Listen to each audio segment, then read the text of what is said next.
We're now in the third Parsha of our 5786 year. It's Parshat Lech Lecha, literally meaning go for you. Let's explore a little bit. Lech Lecha comes after a world that was engulfed in chaos. You had the Hamas that was happening before, with the different interpretations, whether it was robbery or between people or violence, the Hamas in a Hebrew word. And then from there you have the flood, which completely reboots the whole world. And then you have right after that Noach's drunkenness and his son's problematic response. And from there you go to the Tower of Babel, which again almost reboots the world. And now we're trying to understand what it means when it said Noach ish tzaddik haya b'doro. So what is a tzaddik? And if there's only one tzaddik in a generation, does that say something about the generation? Is tzedaka from the same root charity, or does it also have to do with tzedek? So how is this justice or this tzedek interwoven into daily life? Or is it just some ideal? And it's precisely at this juncture that Avraham is called to travel, to build something qualitatively new and restart or create within the society that we have mentioned last week. One of the people we meet in this Parsha is Malki Tzedek, the king of Shalem. In Breshit Rabbah 43:6, it says that Malki Tzedek, king of Shalem is a place that renders its inhabitants righteous. And that's why he is called Malki Tzedek. Avram comes and meets Malki Tzedek together with another 4 kings. So 5 kings who are being attacked by 4 kings. They have taken all of their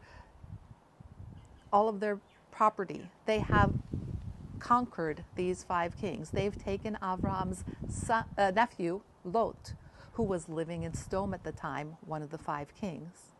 And Avram comes and saves the day. He saves Lot, he saves the 5 kings. And let's look at the reactions of the 2. So we have the king of Sodom who says, oh my gosh, this is amazing.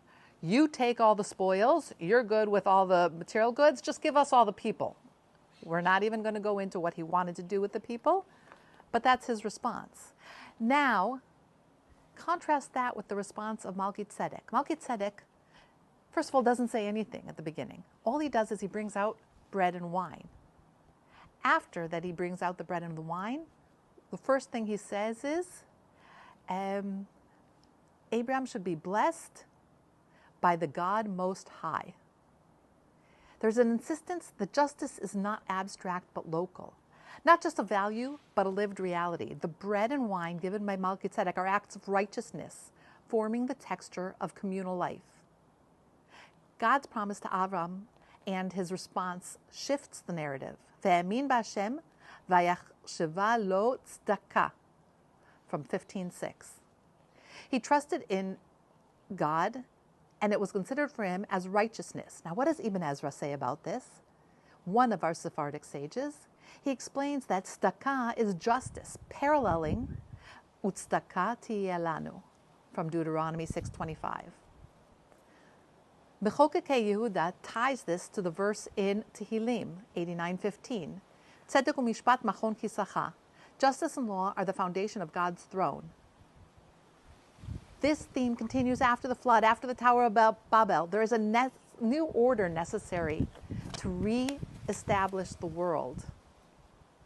Later on, quite a few generations later, Jeremiah urges, Ko amar Hashem, asu mishpat utzedaka, v'atzilu gzol miyad ashuk, v'ger yatom v'almana, al tonu, v'dam naki, al tishbechu b'makom hazeh. Do justice, rescue those robbed, do not wrong the stranger, orphan, widow, and do not shed innocent blood. The practical detail of whom and how we help matters greatly. Do tzedaka and law. The Sfat Emet clarifies a subtle point that very much embodies this new order of tzedek. The command to Avram, Lech Lecha, meant the journey would ultimately benefit him. Go for you. But Avram took his whole household and possessions, understanding that his calling was not to separate, to become an entity in and of himself, but to influence and elevate everything. Who did he take? He took the people with him. He lived within the people. He needed to elevate everything and everyone around him. To him, going for himself did not mean to detach from the world, but rather to draw holiness into every aspect of life, to bring tzedek to the world as he does. His belief in God was thought by him as tzedaka, justice. Tzedek and tzedaka are demanding ideals meant to be woven into daily relationship and actions. What we learn from Lech Lecha is not just charity, but a consistent, grounded justice, lived at home, enacted among neighbors, and fulfilling Avram's mission to bring holiness into the heart of all worldly life.